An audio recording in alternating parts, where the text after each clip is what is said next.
Hey guys, today I want to give you guys a quick overview of how home charging works for a Tesla. This is a huge question that I had when I was first purchasing my car. I scoured the web trying to find out what exactly does this look like in a typical garage. So I wanted to show you guys kind of the installation that I've got in my garage. And as you can see here, we've got the NEMA 1450 outlet here that's connected to my breaker box out there, and we'll show you guys what that looks like in a second. But NEMA 1450, the 50 stands for the amount of amperage that this thing is pulling from my box. But typically the maximum that this plug will use is 40 amps.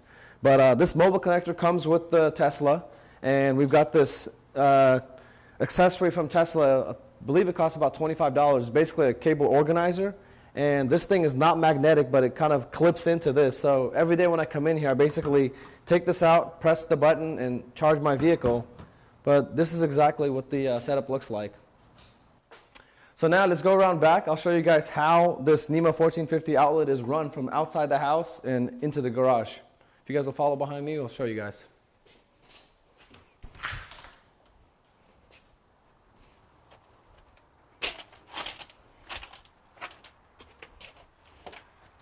So this is basically my circuit breaker.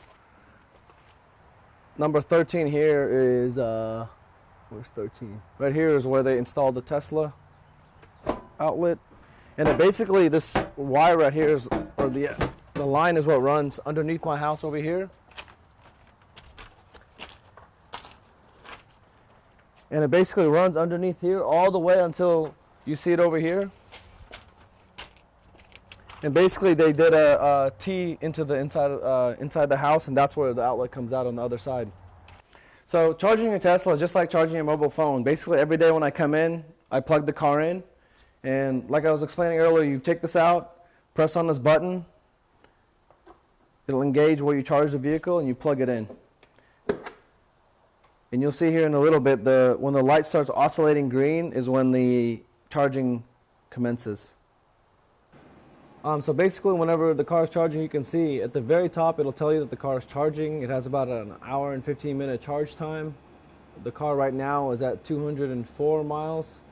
Typically whenever I charge to 90%, I get about 225 miles of range. And you can see the amperage, instead of 40 amps, it's charging at 30 amps just as a safety precaution. It doesn't need to charge all the way to 40. And if you're at home and the car is done charging, the app will give you a notification to let you know that your car is done charging and you're ready to go.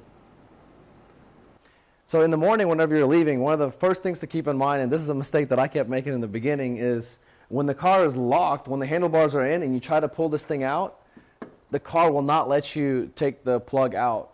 So that, people can't really steal your car when it's charging, so you have to make sure that the car is unplugged. Typically, whenever I'm walking up to the car will automatically unlock. But when it unlocks, whenever you press this button, basically what happens is the light, instead of turning green, it'll turn from blue to a white color. So white means it's ready to be plugged out. And once you do that, you put this thing back in, and the plug will automatically close, and you're ready to go.